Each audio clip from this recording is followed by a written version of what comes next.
Hello, America. This is Call of Duty Goddess. Today is December the 21st, 2016. It looks as though some pharmaceutical executives have been arrested in a conspiracy to create opioid addicts for profit. Well, it's about time. There are many other thousands upon thousands of people that should be arrested right along with them. And to get an idea of who that might be that should be locked up and the key thrown away, watch Guns, Drugs, and Money Laundering, the American Cartel.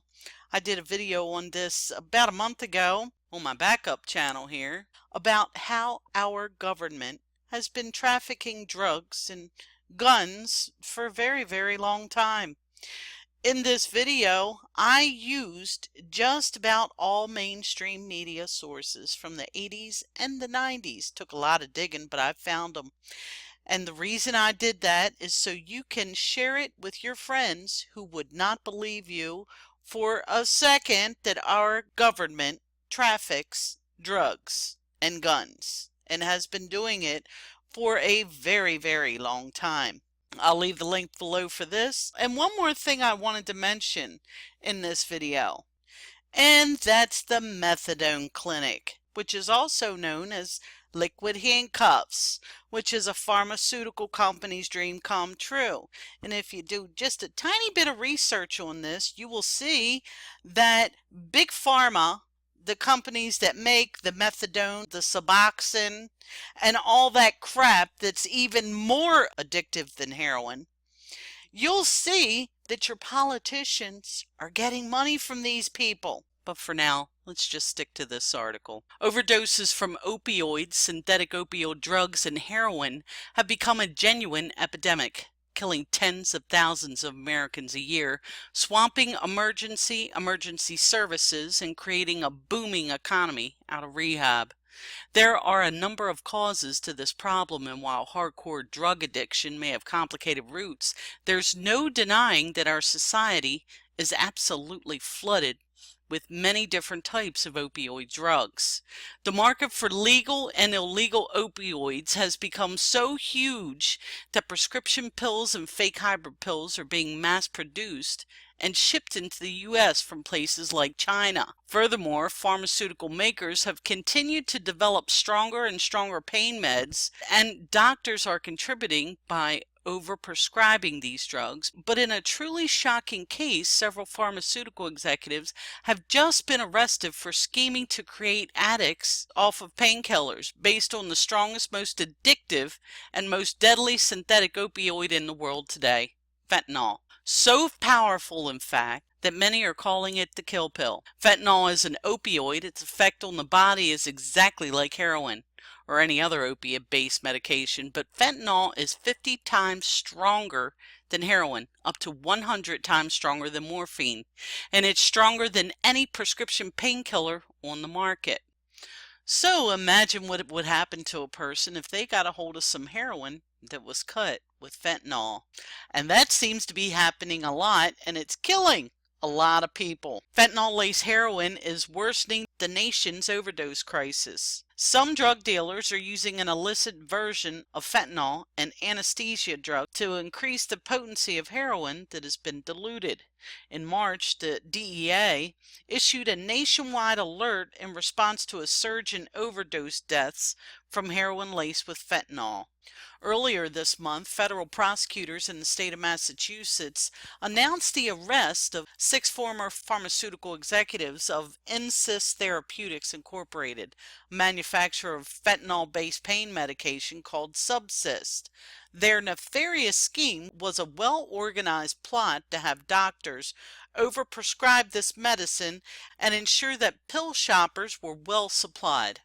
According to the Massachusetts Attorney General's office, the defendants conspired to bribe practitioners in various states, many of whom operated pain clinics, in order to get them to prescribe a fentanyl-based pain medication.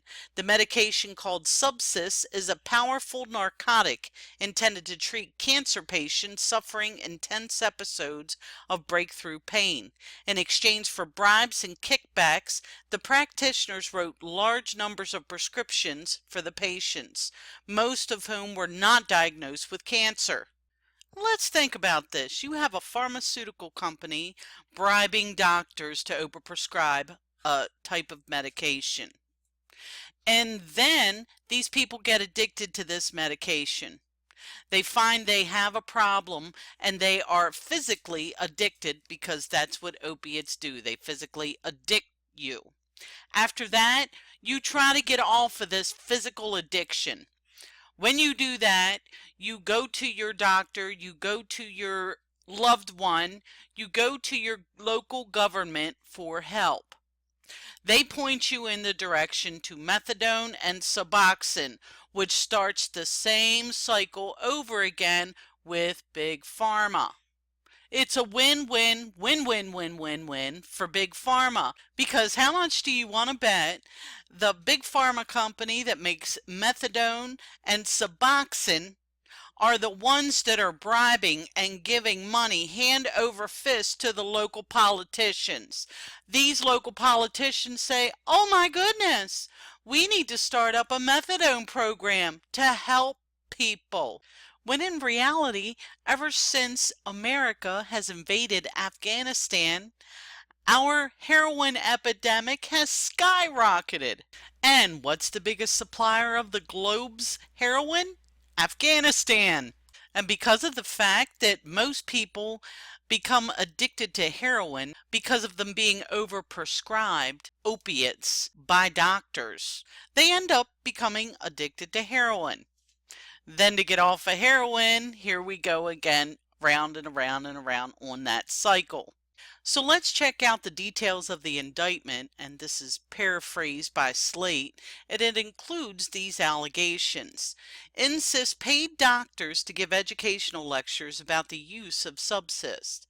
That's ostensibly legal, except that prosecutors allege that the company paid said doctors in direct proportion to the frequency which they wrote Subsist prescriptions, with one Insys employee allegedly texting another that the doctors hired to give lectures do not need to be good speakers so long as they were high-volume Subsist prescribers.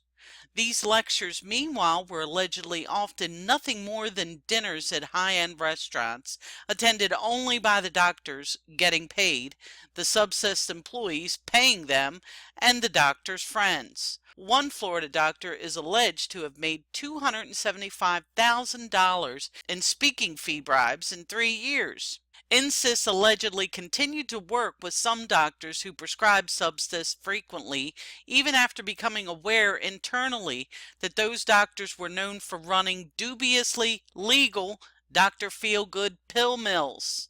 One Insys employee wrote in an email about an Illinois doctor that the company would continue to work with and pay speaking fees to. He is extremely moody, lazy, and inattentive. He basically just shows up to sign his name on the prescription pad, if he shows up at all. Insys allegedly hired support staff employees to mislead insurance companies into approving payments for Subsist prescriptions. These support staff employees allegedly misled insurers into believing they were interacting with representatives of doctors' offices rather than representatives of Insys. Employees were allegedly instructed to hang up the phone when insurers pursued the identity of their employer.